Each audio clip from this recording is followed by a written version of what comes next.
Olá, olá, muito bom dia a todos e a todas que nos acompanham nessa manhã de sexta-feira. Eu sou Fernanda Manhota, Senior Fellow do Núcleo América do Norte, do CEBRI, e hoje tenho o prazer, a alegria de conduzir mais esse webinar organizado pela nossa equipe, com, claro, o auxílio, o acompanhamento do embaixador Rubens Recupero, o nosso conselheiro, que hoje, infelizmente, não pôde se juntar a nós, mas que deixa aqui a sua saudação. Eu tenho o prazer e a alegria de receber para essa conversa aqui no CEBRI o embaixador Thomas Shannon. Embaixador Shannon, que é, sem dúvida, uma das pessoas que melhor conhece o Brasil, uma figura que eu diria das mais brasileiras entre os americanos, serviu no Brasil por muitos anos como embaixador em Brasília e acompanha a realidade do nosso país e da América Latina bastante de perto, uma das figuras mais requisitadas de Washington quando o assunto é pensar a política externa e, portanto, para nós aqui do SEBRI é um prazer, uma satisfação, de fato, ter a oportunidade de conversar com ele sobre um dos temas que nesse momento mais suscita interesse, não só no Brasil, mas no mundo todo, que é a perspectiva da política externa americana em relação aos resultados eleitorais nesse ano, em 2024, em que nós teremos, portanto, eleição nesse país. Embaixador Shannon, muito obrigada pela presença do senhor, muito obrigada pelo tempo do senhor. Eu devo dizer que, para mim, pessoalmente, além de tudo, é um prazer adicional. O embaixador Shannon foi uma das pessoas mais generosas com quem eu já cruzei na época que eu fazia o meu doutorado. Graças a ele, eu tive a oportunidade de mergulhar muito a fundo no meu tema e obter respostas que estavam muito difíceis sem essa ajuda. Então, embaixador, eu me sinto muito feliz e muito grata pela chance de conversar com o senhor.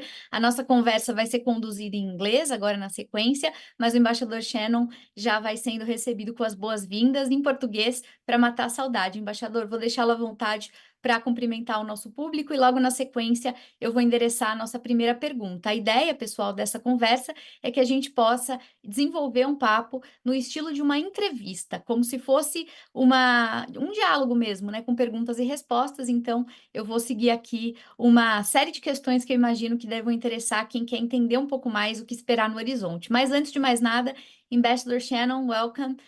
Please feel home. And I'm very happy that we have you here on board at CEBRI's event. So please, if you want to say something as a welcoming statement, you have the floor. Bom, muito obrigado, Fernanda. Enorme prazer e uma honra para mim estar com vocês e ter a oportunidade de ter um diálogo para entender melhor o que está passando aqui nos Estados Unidos e especialmente a relação de nossas eleições à nossa política exterior. Pero mais que nada, Fernanda, um prazer ver a você outra vez. Lamento muito a falta de Rubens Recupero nesse momento, um grande amigo meu, mas com isso estou feliz de estar com vocês. And so I'm very happy to be here. I'm very interested and excited about today's conversation, and so very happy to get started. So thank you very much, Ambassador. I always would like to welcome everybody that is attending this event and remembering you all that if you have questions or if you want to make comments, please use our platform for that. So we're going to address the questions in the end of this conversation to Ambassador Shannon, so he can answer your questions as well. Ambassador, I have a very tough job here today because we have a very polarized election. Nobody really knows what's going to happen in November, but everybody is asking themselves about what's going to happen next. So what to expect in terms of international affairs regarding the US elections. We all know that US is a very important player in the world, and of course the results will affect many different actors around the world. So my first question to you, it would be, how would you compare the foreign policy approaches of Kamala Harris and Donald Trump if they were to become the next president, and in what areas might their strategies significantly diverge diverge? How would you compare those two approaches? Well, again, thank you very much, Fernanda. And the question is a good one, and it's an important one. And let me start with kind of a short and straightforward response, but then develop that a bit.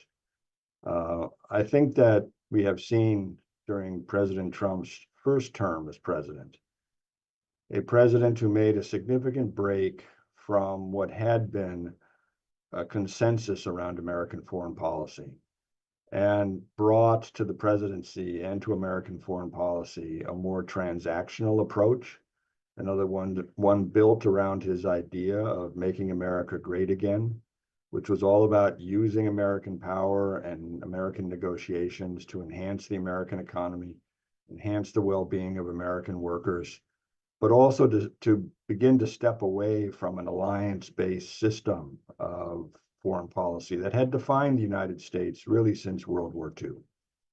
And in this regard, he was expressing and reflecting concern in parts of the American body politic about the impact of America's kind of global commitments, both in terms of security and trade and politics, on the ultimate security and well-being of the American people. So that's President Trump. President Harris, should she become president, Vice President Harris,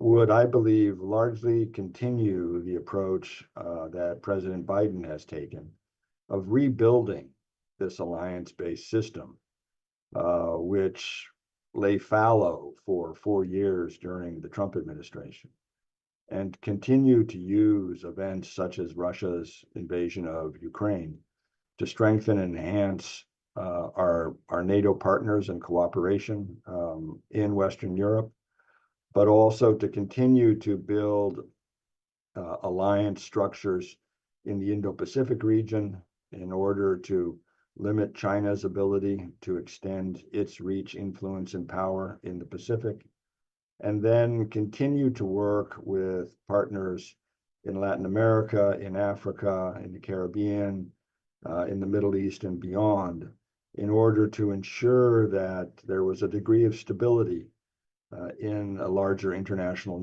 network, with the United States continuing to play a central role in fashioning that foreign policy. So having said that, though, having defined these two almost polar opposites in terms of how to approach the world, I would note that something more important is happening, and it's not just about an election. I believe the United States is in the midst of profound political change, driven by the pace of social and economic change in our society, and the inability that our political structures, parties, and processes have had in explaining those changes to the American people, and in defining a path forward that allows American citizens a degree of comfort and certainty about what the future holds. This is not a phenomenon or a process that is limited to the United States. Brazil is going through something similar, as are the great democracies of Western Europe. And I would argue that even the great authoritarian governments, the Russias and the Chinas, are also dealing with the impact of profound social and economic change, and the inability of political institutions to keep pace with that change. But having said that, I would say that the remarkable thing about the American system is that our democracy is an open democracy, it is a flexible democracy, it is malleable over time, and the institutions of American democracy have shown an ability to adapt to changes in the world and to change perceptions in the United States. And so as we rebuild our political parties from the ground up, as we try to make them more representative and responsive to American voters, we are also having a larger debate about the purpose of the United States in the world, and whether or not the kinds of positions the United States has taken during the Cold War, in the immediate aftermath of the Cold War, and today, are in the best interests of the United States. And this is a debate that will be played out in elections. This presidential election will be an important one because the two candidates will articulate very different approaches to the world. And this is going to help the American people define themselves over time. And so the United States really is a work in progress at this moment. And the kind of foreign policy we're going to see emerge from this election is really going to depend on the American voter and the American people. Ambassador, based on what you just said, let me take a step back.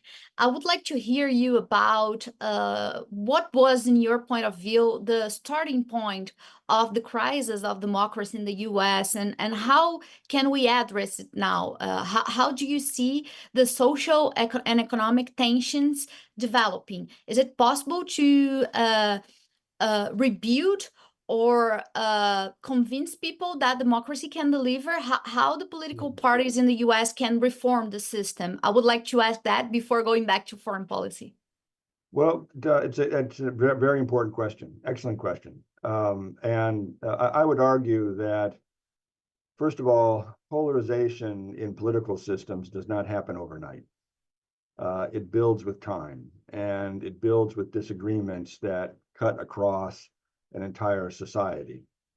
And what we've seen in the United States, really through the later end of the 20th century and the beginning of the 21st century, is an expression of American power, which is built around building a global economy, tearing down the tariff structures, the non-tariff barriers that limit trade and the movement of finance and investment, and increasingly a willingness and ability to try to find ways to enhance labor mobility in order to build a global economy that functions and allows the easy movement of wealth. And this effort has been hugely successful, and Brazil played an important role in this through its trade negotiations, its participation in the GATT process, and the Uruguay round, and then the building up of the World Trade Organization, to the point that at one moment, a Brazilian led the World Trade Organization.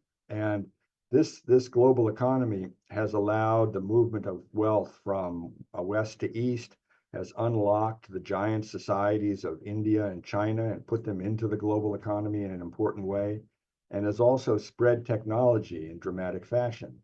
But there are many in the United States who are questioning the impact of this global economy in the US economy, especially in terms of jobs and stability in American society.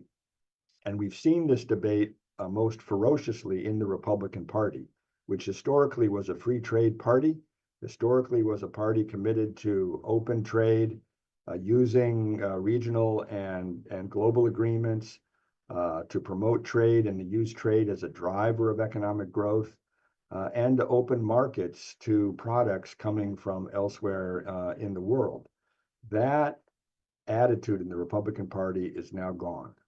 And it has been torn down by the response of Americans, most of them workers within established industries who have either lost their jobs or have found themselves forced to migrate into other parts of the economy in order to keep employment.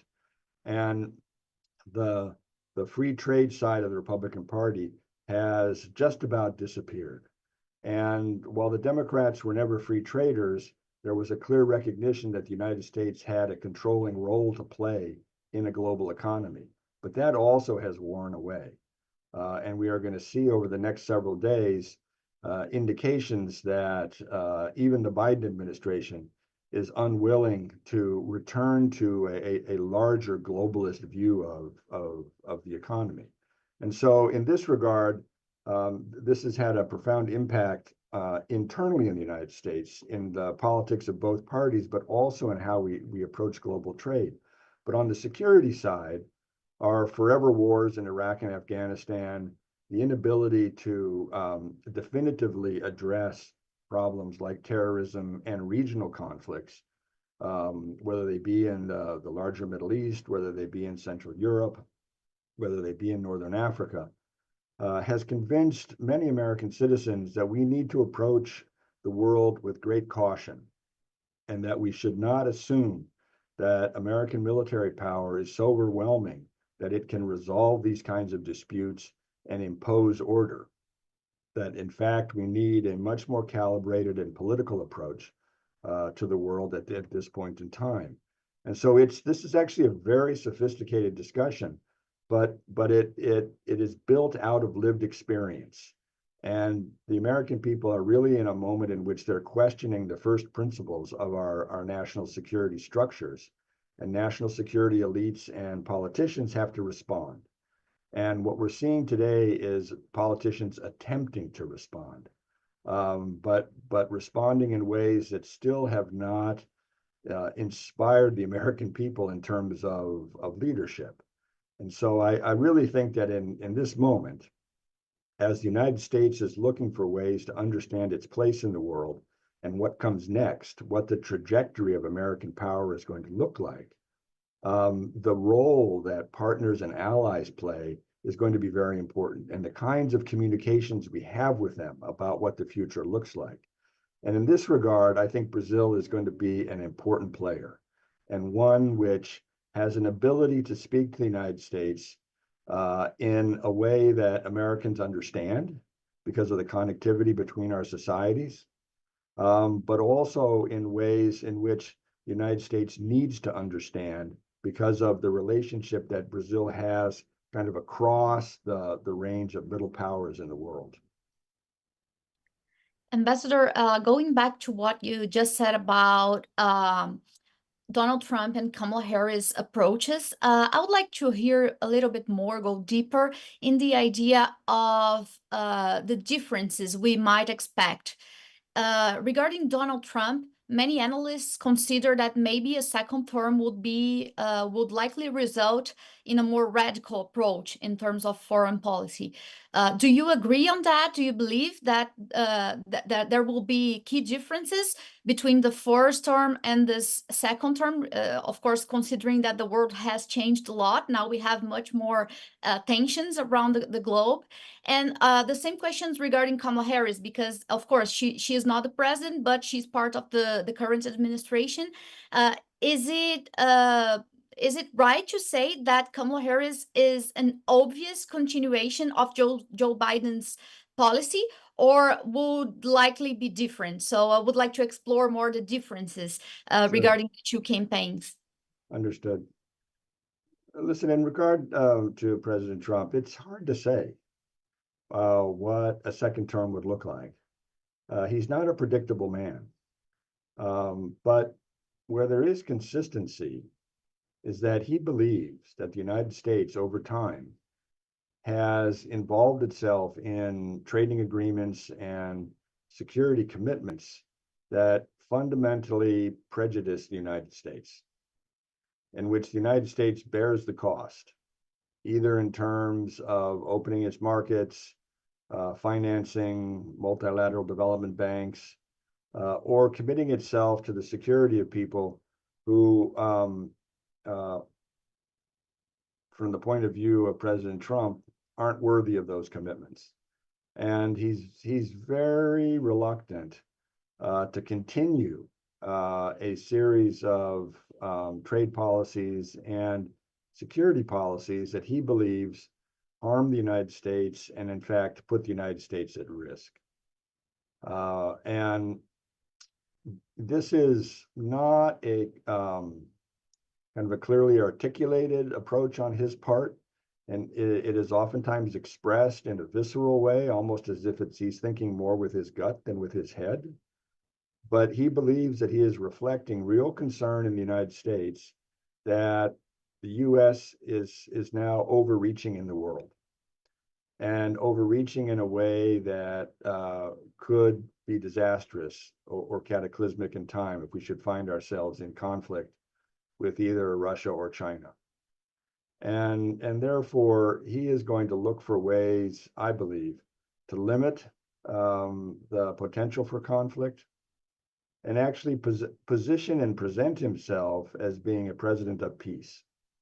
This might strike many as odd, given his aggressive way of speaking about other countries and other leaders, and his willingness in some instances to use American power unfettered.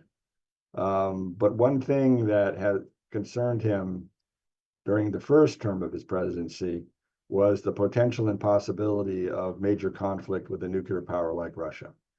And I believe that one of the central pieces of what he would seek to do is to make sure that doesn't happen. And that would probably mean pulling back from some of our security commitments, or at least insisting that our security partners show as active an interest and engagement in security concerns as we do. In regard to Kamala Harris, I do believe that we would largely see a continuation of the kind of alliance-based foreign policy that President Biden has pursued up to this point. There will be some differences. She has sought to distinguish herself from the president in regards to the war in Gaza.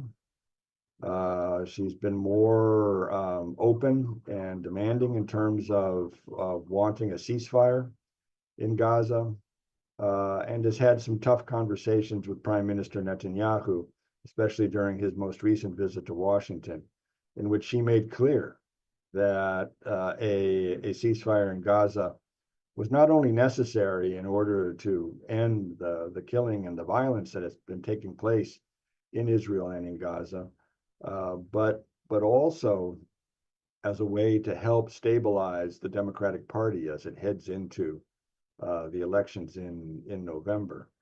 But the role that she has played in the Biden administration, especially in regard to European security, to the coherence of NATO, and work that she has done along our southwest border with Mexico and Central America, I think highlights the fact that she would pursue a foreign policy that would continue this understanding that our strength depends upon our alliance and partnerships.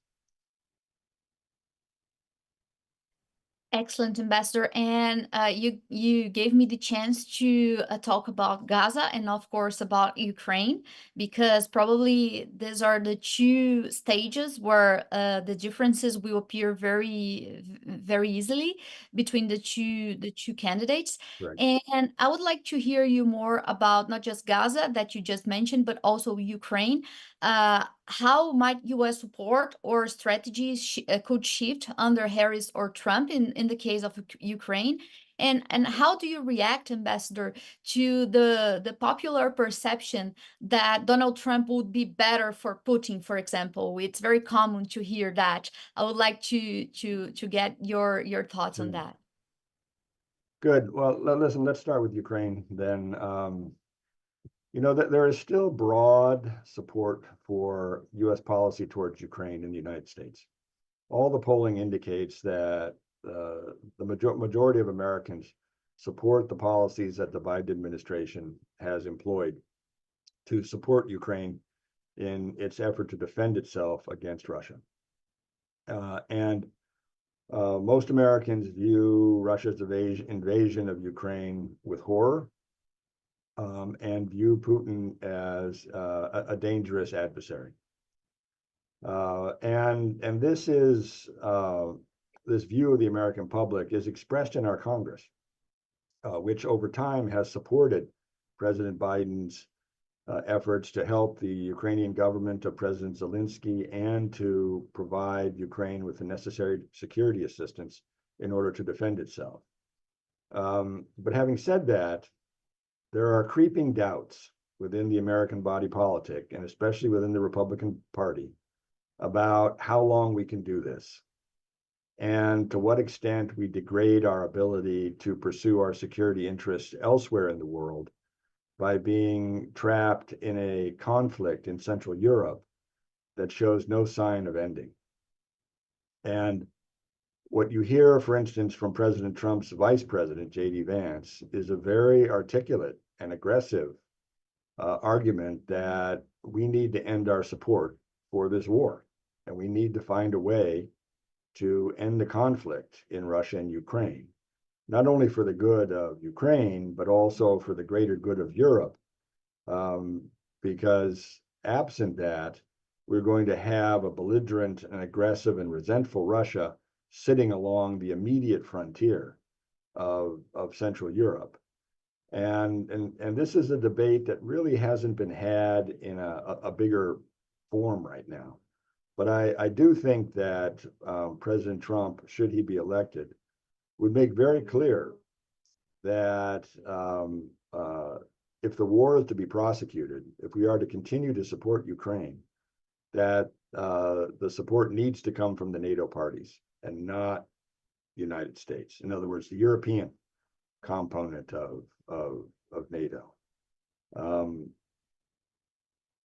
Vice President Harris, especially in her acceptance speech at the Democratic National Convention, made it very clear that she would support Ukraine and that she would continue the policy that the Biden administration has put in place and do everything possible to ensure that Ukraine can defend itself against Russian aggression and that Putin would not be victorious, arguing that victory in Ukraine would immediately put at risk any number of other states in Central Europe and in the Baltics, and would actually be a greater, create a greater risk for a larger war, especially a war between the United States and Russia. And so these are two very distinct approaches to Ukraine, and the Ukrainians obviously are deeply interested in what comes next. You raised the point of whether or not Trump or Harris would be better for Putin, or whether or not former President Trump has any special interest in building some kind of modus vivendi with Putin. I would say this, having served 18 months in the first Trump administration and having a considerable amount of exchange with former President Trump, I would say that he believed then, and I think he believes now, that he could do a deal with Putin. And it's not that he has any affinity for authoritarian leaders like Putin. I think he understands Putin for what he is and who he is, but he recognizes that Putin is the only decision maker in Russia. And therefore, any deal that is done between the United States and Russia has to be done with Putin. In order for that to happen, he has to have a relationship with Putin. And so in his own way, he's approaching diplomacy the way he would approach real estate development. If you're going to do a deal with somebody, you have to be able to sit down with them. You have to be able to have a conversation, and you can't be in a position where you're insulting them all the time. And this is an unusual and distinctive trait of the former president. But turning to Vice President Harris, I think she would be a very tough interlocutor with the Russians.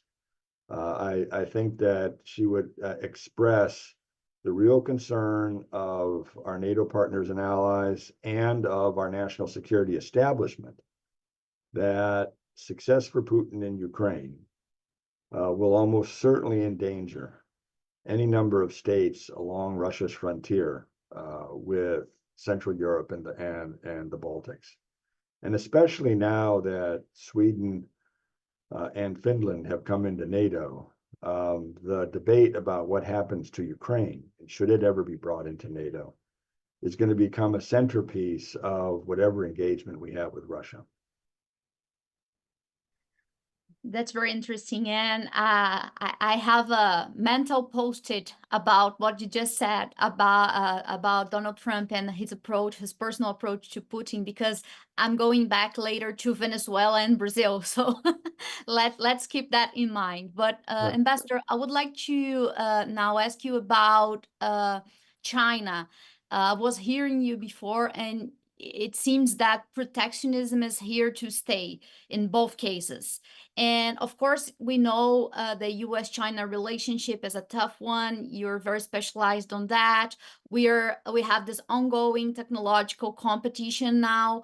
How do you foresee this US-China relationship under both of the candidates? Are they more or less similar in this specific subject? Can we expect similar policies regarding this specific topic? Yeah, no, it's a great question, because one area where there is significant bipartisan consensus in the United States is around China, and around the challenge that China presents to the United States, not only in the Indo-Pacific region, but also in Africa and in parts of South America and the Caribbean. And I would even argue in Central Asia, where the United States has also significant interests. And so I think that independent of who's elected, you're going to see an approach to China that is economically tough. We're going to continue limiting exportation of goods and technologies that could be used by China to enhance its position vis-a-vis the United States and our partners and allies. And a very complicated and difficult set of political negotiations that are designed to keep communication lines open, but at the same time recognize that we are in a competition that could become conflictive, with everybody working to avoid that kind of conflict, but recognizing at the same time that there are flashpoints such as Taiwan that could come into play, not because of the United States, but because of China, of decisions being made in China. Having said that, however, I would argue that the Biden administration has approached China in the Indo-Pacific through its efforts to build alliances. The Australia, UK, USA Security Alliance is clear evidence of that, where we're working with the Australians and the British to provide nuclear submarines to the Australians, but also to build out Australia's universities and industries to make them part of a larger national security project that is built around high technology. And the importance of advancing American technology and the technological capabilities and capacities of our allies and partners would be a central piece of a Harris presidency. But also, the U.S. has been promoting relations between South Korea and Japan, and between South Korea, Japan, and the Philippines, in order to build a series of informal but very effective alliances that limit China's ability to operate beyond the archipelagos that separate China from the larger Pacific. And I think President Harris would approach this with greater energy and purpose. And I think a President Trump would view these relationships as valuable only insofar as our partners were prepared to give us something in return. In other words, it would not be seen solely in terms of national security interests, but in terms of larger economic interests also. Perfect. And coming from Asia to Latin America, a region which you know very well, I would like to hear you more about what's the strategy for the region in your point of view, depending on who is elected. I ask that, Ambassador, because as you know, the perception here in the region is that U.S. has abandoned the region somehow because we don't have like a very clear plan to the region. This is what many people say. I would like first to ask you if you agree on that perception, and then what would be the future for the region in a context in which the U.S. has so many things to deal with in Asia, in Ukraine, in Gaza. What would we expect for Latin America? You know, the biggest challenge facing the United States as it tries to reshape a policy towards Latin America and the Caribbean is what we talked about earlier, which is the decline of interest in free trade talks, in regional trade agreements, and in creating markets that mesh easily, where business and investment and labor can move easily, and where wealth can be transferred. The United States, as the principal promoter, first of the free trade area of the Americas, and then negotiations with all of the Pacific Rim countries in the Western Hemisphere to advance regional trade agreements, really reshaped the economies of the region and prepared them for globalization, prepared them for the kind of contact that they would have with especially China as the world's second largest economy. And this has fallen away from US policy. And so it leaves a hole in the center of our policy that has not been filled yet. And it's difficult to fill because what economic growth does is it creates a growing middle class in especially in South America, and it generates connectivity between markets and peoples and societies and businesses, which are very important. And so I think both a President Harris or a President Trump would have to struggle with, in this environment, well, what do we do? How do we fill that hole? How do we create new content for our relationships with the countries of South America, Central America, Mexico, and the Caribbean? And some of this could be done through nearshoring of supply chains and a recognition that all supply chains can't sit inside the United States, but they can sit within partners and allies in whom we have confidence and trust. But I also believe that instead of looking at large bilateral or regional trading agreements, I think the tendency will be to look for less ambitious but still important agreements built around sectors in which the economies have either complementary sectors or sectors that provide for the United States important advantages.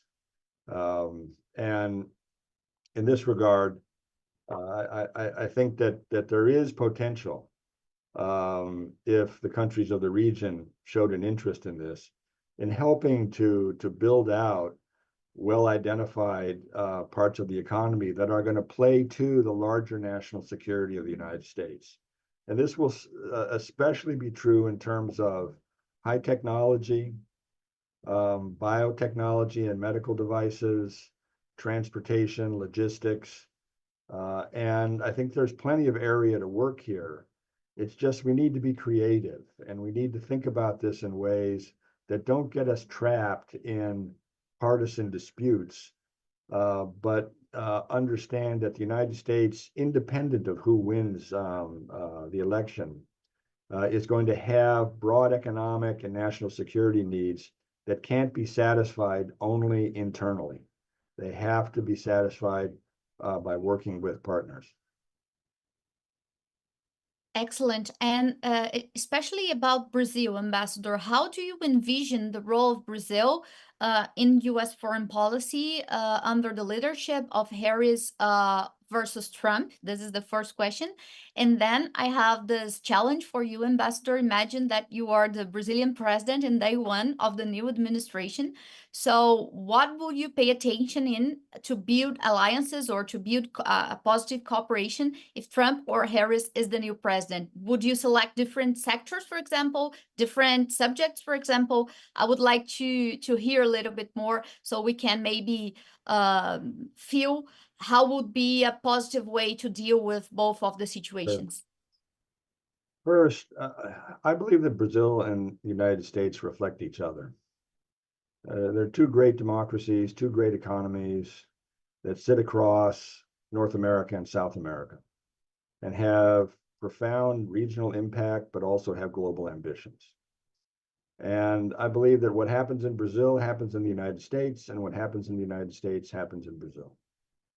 Two countries that are polarized politically and are polarized not only around political parties and ideology, but are also polarized geographically. And they're two countries that are trying to find their way forward and trying to build new political consensus. And so this gives us something to talk about if we're honest with each other. And it gives us something to compare and contrast our experiences with. Obviously, we have different histories. Our institutional structure is somewhat different. And so how this polarization plays out is going to be distinct. But there's also connectivity between our two societies that we've never seen before. And there's now a familiarity between our two peoples that we've never seen before. And it's not just an interest in pulling the United States into Brazil. Brazil now has a profound investment presence in the United States. And Brazilian companies play a very important role in everything from food security to clothing to high technology and medicine in ways that historically Brazil had not been present in the United States. And this creates bonds and an ability to shape and advance the relationship that need to be taken advantage of. In other words, we need to be less concerned about the relationships between our governments and more concerned about the relationships between our larger societies. Having said that, I would also note that the tendency is to understand the 21st century as a return to great power politics in global affairs. I think that's a mistaken view. And we can talk about that later. But I think in many ways, what the 21st century is going to be is the age not of great power competition, but of middle power cooperation. In other words, as the United States and China circle each other looking for advantage, there's a whole tier of important middle powers, and Brazil is one of the most important among them, who have no interest in a conflict between the United States and China, who want to maintain open commercial relationships and political relationships with both, and who are going to also act as a buffer between the great powers and the lesser powers. In other words, the smaller countries of the world who are going to have difficulty shaping or communicating with these great powers as they battle each other. But that's not true if you're Brazil, or if you're Turkey, or if you're Japan, or if you're Mexico, or any number of other countries you could name that are going to play a very important role in shaping the international environment that we're in right now. And I think in this regard, Brazil has pursued historically a foreign policy of no alliances.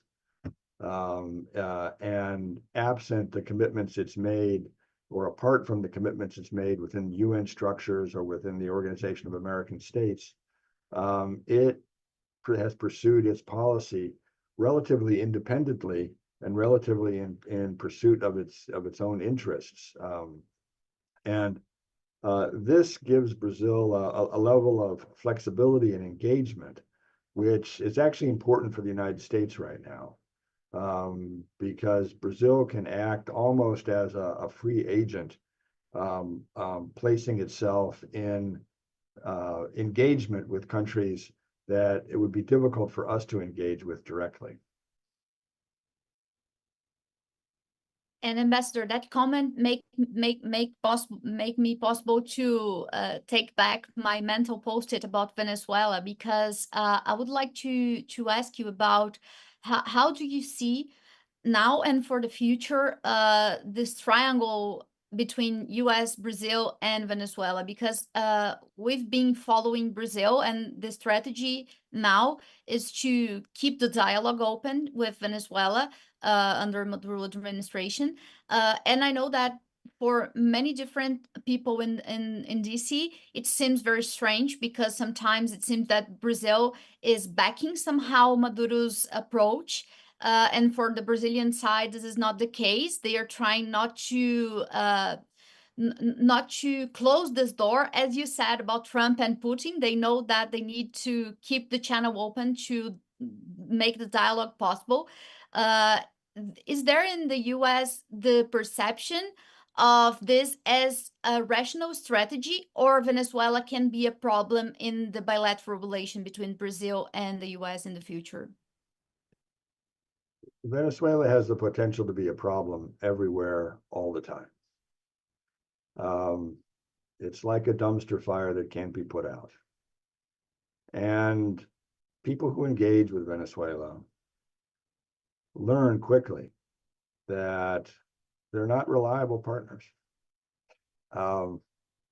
because they're so absorbed in their own internal struggle that that's what's important to them. That's what matters to them, not their external relationships. And so they're going to use those external relationships. And this is true for the opposition and the government. They're going to use those external relationships to enhance their own position in an internal dispute, in an internal struggle. And this leads me to a larger point.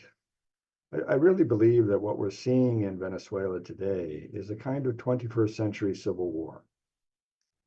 In other words, what we saw in Colombia was a 20th century civil war. It was a war fought on a battlefield with weapons. But 21st century civil wars are fought within institutions, and they're fought through constitutional processes. And they're all about using elections in order to gain control of institutions. And once you had control of institutions, exclude your enemies from participating in power and participating in the largesse of an economy. And regrettably, the struggle between the government and the opposition in Venezuela has reached a point where even elections don't solve problems. In fact, elections become zero-sum games in which the outcomes are existential. And if you lose an election, you lose your head. And this is why the Maduro government will not cede power, even though it lost that election. And I think the role that Brazil and Colombia are playing right now is very important, because they're engaging with all sides.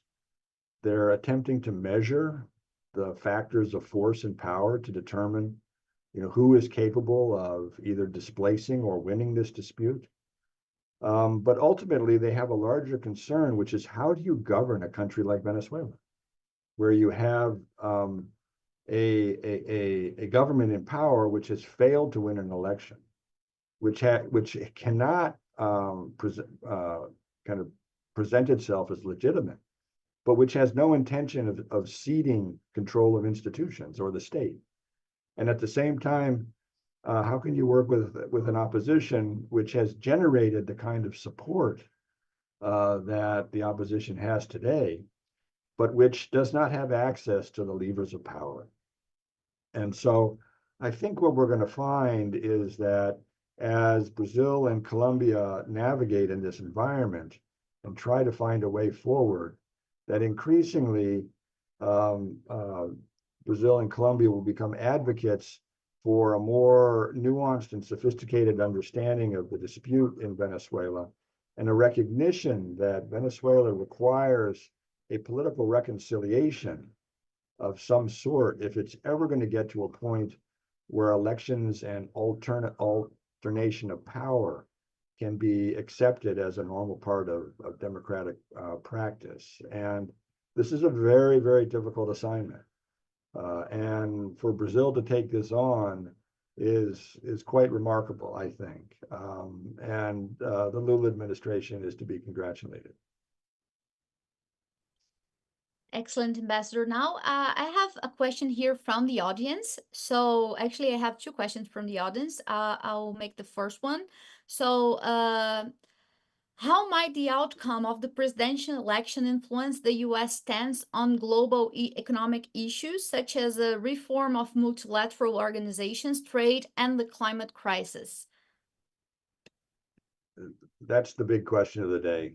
And I think that, should Vice President Harris be elected, I think she would continue the approach of President Biden in support of multilateral organizations, in support of efforts to address climate change, promote environmental stewardship and biological diversity, and look for ways to, as I mentioned earlier, strengthen and reform the institutional structures that have served the United States so well. Should former President Trump be elected to a second term, I think you'll see a United States that is not terribly interested in multilateralism, views larger climate change negotiations as really an effort to limit the growth of the American economy, and is increasingly suspicious of the way in which alliances and partnerships have been shaped over time.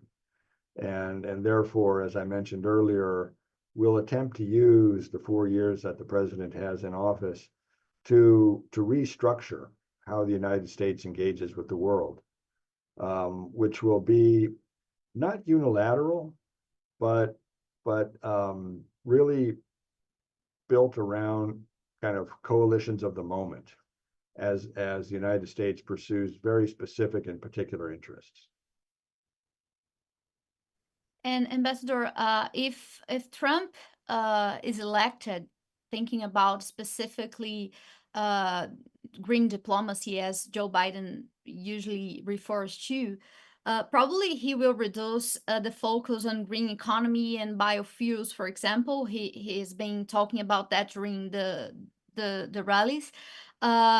How should Brazil deal with this situation? Because this is a very important common agenda we have now. If just vanishes, what can come as an opportunity in this case? The agenda doesn't vanish, but I think it has to be adapted. In other words, President Trump's aversion to the Paris Climate Agreement was very similar to the Bush administration's aversion to the Kyoto Agreement. In other words, Republicans typically are unwilling to limit or lessen our ability to make our own economic decisions by making international commitments. But at the same time, there has been significant advances in terms of green technologies and addressing the impact of climate change in the United States and beyond. And just as we can't do global trade agreements anymore, but we can focus on sectoral agreements, I think that in the area of biodiversity, environmental stewardship, clean water, climate change issues, that we can begin to break down the components of how we save our world and see what we can advance and what we can't advance. In other words, I think we're at a point in which, as much as we would like to find one easy global solution, it's going to become increasingly difficult to do. And therefore, the extent to which, at least in the short term, we can advance in very specific areas, I think that would still be possible under a Trump presidency, but it's going to require a diplomacy that's not ideological, but instead very focused on what can get done. Ambassador, by the Brazilian side, especially from the private sector, we know that reducing double taxation, access to markets, and also investment in infrastructure are really key relevant points in the bilateral relationship. Would which one of the both candidates would be better for Brazil in this sense? Is Brazil benefiting from Kamala or Trump for these specific issues? You know, Brazil is very good at pursuing its interests, independent of who sits in the presidency. I think there's an obvious political affinity between the presidency of President Lula and a presidency of Kamala Harris. I think there's less affinity between President Lula and President Trump. But as I mentioned earlier, increasingly, these relationships aren't that important. I have to be careful about this because they are important and they need to be fostered and advanced. But my argument is that our societies and our economies, our businesses, our universities, our faith communities are well in front of our governments. And they are building relationships, they're building collaboration, they're building partnerships that are new and exciting. And we have to find ways to promote that. And then hope that as both of our societies work out our political issues, we can reach a point of convergence where the relationship between our leaders actually facilitates and deepens, strengthens the relationships that are being built elsewhere between Brazil and the United States. So, I mean, I think it would be a mistake to answer this politically and say that President Harris is better or President Trump is better. It all depends on the creativity of our diplomats and the creativity of our societies. Thank you, Ambassador. And I have here my last question. I would like to hear from you. This is for those who are working in process making, those who are trying to analyze, who are the key players in the bilateral relations. So in terms of foreign policy teams, thinking about teams, are there specific individuals or advisors whose influence we will watch closely under Harris or Trump administration? Of course, regarding Brazil, are there any suggestions of people that we should pay attention to at this point? It's a great question. You know, sometimes transitions within parties are more challenging than transitions between parties. And should Vice President Harris become president, I'm not sure how easy the transition will be in terms of personnel. My guess is that Vice President Harris will bring in a whole new cadre of people. One of her most important advisors at this point is her national security advisor, Phil Gordon, who's a superb national security thinker and diplomat. And he's somebody to watch very closely.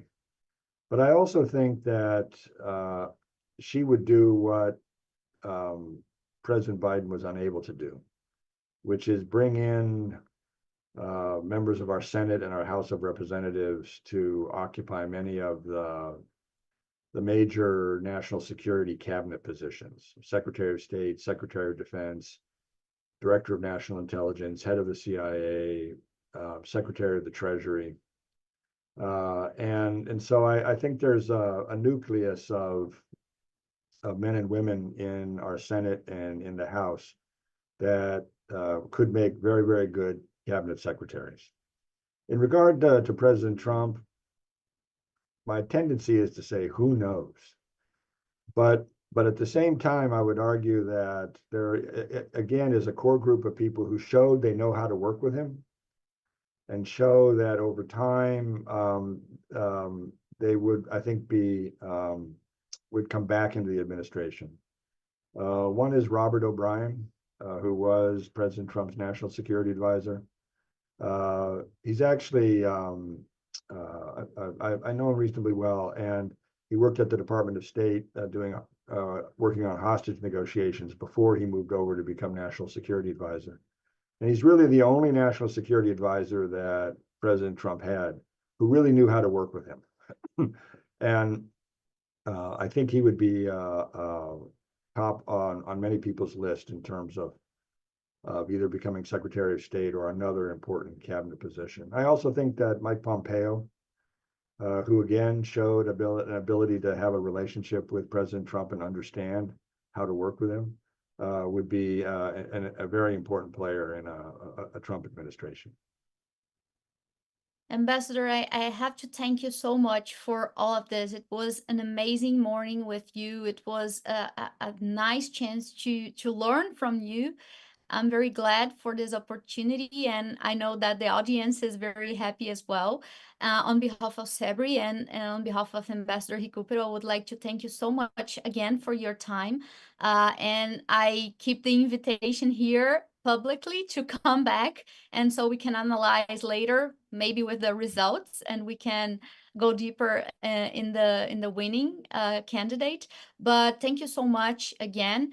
If you need CEBRI for anything, we are here. We are open to hear you always. And I leave you free, so you can please use this last minute to add something you would like to add for our audience, please. No, well, thank you very much. This was a tremendous pleasure, and it's always good to see you, Fernanda. But listen, this is a conversation that is ongoing, and how Brazil and the United States understand each other, how we cooperate in a larger world, and how we understand the kinds of challenges that we're going to be facing as we get deeper into the 21st century, will, I think, be a defining component in whether we live in a peaceful world that sees really significant economic growth and takes advantage of the profound technological changes we're going to see in the near future, or whether we fall into the kind of conflict we saw at the beginning of the 20th century. And so Brazilians have a remarkable way of approaching the world, and the greater partnership that the United States and Brazil can build, the better it will be for both of our countries and the world. So thank you very, very much. Muito obrigada, embaixador. Muito obrigada a todos que nos acompanharam em mais um evento organizado pelo Núcleo América do Norte. Eu aqui, em nome dos meus colegas, professora Maria Hermínia, Abrão e também do embaixador Recupero, agradeço muito a participação. Gostaria de publicamente agradecer à equipe do CEBRI que viabilizou esse encontro, em particular a Laura, nossa coordenadora, que tem trabalhado diuturnamente com as nossas atividades. E gostaria de deixar o convite para que aqueles que ainda não acompanharam as outras reuniões que nós fizemos recentemente, que verifiquem no nosso canal do YouTube, na nossa página do CEBRI. Nós temos feito diversos eventos sobre as eleições, sobre a política externa dos Estados Unidos, e na sequência, logo nos próximos meses, também teremos a divulgação de mais algumas atividades. Então, muito obrigada a todos. Ambassador, thank you very much, and see you very soon. Thank you very much. All the best. Bye-bye.